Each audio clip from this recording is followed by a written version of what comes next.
রাত 8টার দিকে 9টার দিকে আপনি ওই গ্রামের কাউকে খুঁজে পাবেন?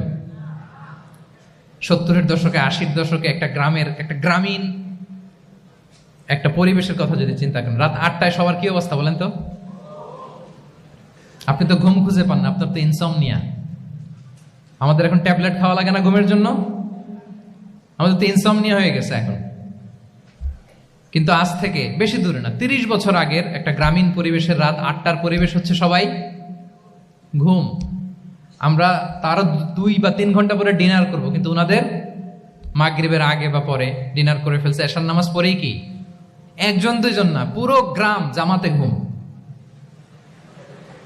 পুরো গ্রাম জামাতের সাথে ঘুম।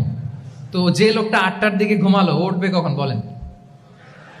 রাত 3টার পর ওর ঘুম আসবে? আর হ্যাঁ, ঘুমেরও তো একটা লজ্জা শরমের ব্যাপার আছে। আর কত থাকবে এখানে? কি বলেন? আপনি তো ঘুমাতে যান রাত 2টায়, আর আজ থেকে 30 বছর আগে আমার বাংলাদেশের একটা গ্রামীণ পরিবেশে রাত 8টার দিকে সবাই ঘুম। আমরা এখন যেই টাইমটাতে ঘুমোতে যাই, ওই সময় ওনাদের অর্ধেক ঘুম শেষ। ফজরের নামাজ পড়ে আমাদের বাপ চাচারা কি করতো? হ্যাঁ, একটু ব্যাক টু দ্য হিস্ট্রিতে তাকান না। ফজরের নামাজ পড়ে এক বল পান্তা ভাত খাইতো। আমরা তো এখন এতটুক খাইলে আমাদের এটা বার্ন করার জন্য দৌড়াইতে হয় 5 কিলো, জিমনেশিয়ামে যাইতে হয়, কত আয়োজন, কত ওয়ার্কআউট করা লাগে। এক বল কাঁচামরিচ দিয়ে, পোড়ামরিচ দিয়ে ভাত খেয়ে চলে যাইতো ফসল খেতে। দুপুরে আবার এক বল, খাইতে বসলেই এক বল। আমরা সারা মাসে খেতে পারি না এক বল। আচ্ছা, কি খেত? খাওয়ার আইটেমটা দেখেন তো। কোনো ফরমালিন আছে? কথা বলেন। কোনো মেডিসিন ছিল না, একেবারে ফ্রেশ, হ্যাঁ, পিওর অর্গানিক।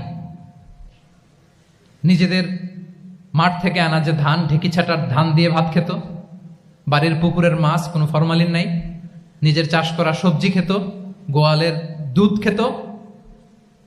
আমরা অনেকে মনে করি যে আমাদের এই যে সায়েন্স এন্ড টেকনোলজিক্যাল অ্যাডভান্সমেন্টের যুগে আমরা বোধহয় খুব সুখে আছি। আমাদের দাদা পরদাদারা বোধহয় এত সুখ করে যায় নাই। ওনারা যে সুখ করে গেছে তা আমরা চোখেও দেখিনি।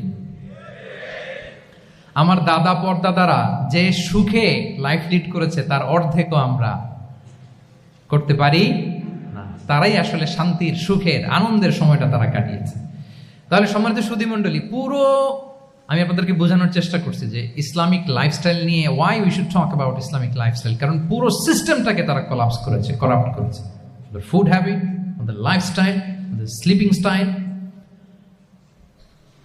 সব চেঞ্জ করেছে। তো এই জন্য আল্লাহর দেয়া ফিতরাতকে যেন আমরা প্রিজার্ভ করি, আমরা